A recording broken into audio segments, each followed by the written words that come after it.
Team Mark Z's here, Bible Land Explorer. I trust all is well with you in the place where you are. The place where we are is traveling across an area that is known in the biblical period as the land of Goshen. Well, we assume this is the land of Goshen. The term itself doesn't actually have a meaning as far as I know, either in Old Egyptian, modern Arabic, or in Hebrew. It's a bit of a tough word to crack.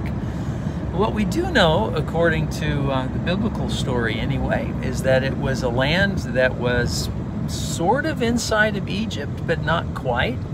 We know that it was a very fertile place, a place that may be described as the best of the land.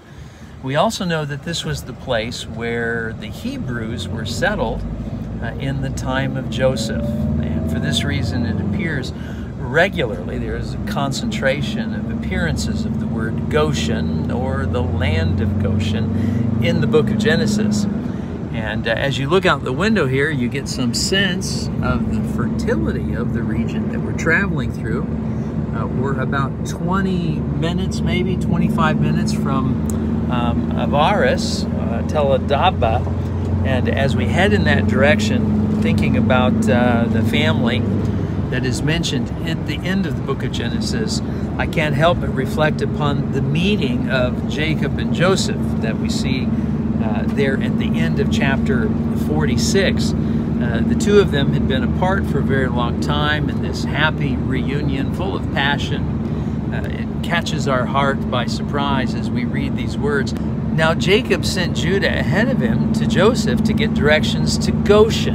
And when he arrived in the region of Goshen, Joseph had his chariot made ready and went to Goshen. Notice how many times it appears. Went to Goshen in order to meet his father Israel.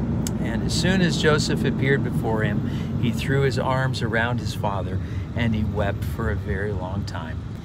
And then if you go to the last verse there in chapter 46, we find these words, then you will be allowed to settle in the region of Goshen, for all the shepherds are detestable to the Egyptians. And what this suggests to us is that shepherding as a way of life is a bit of a foreign intrusion to this part of the world, where agriculture is certainly the way of the land of Goshen.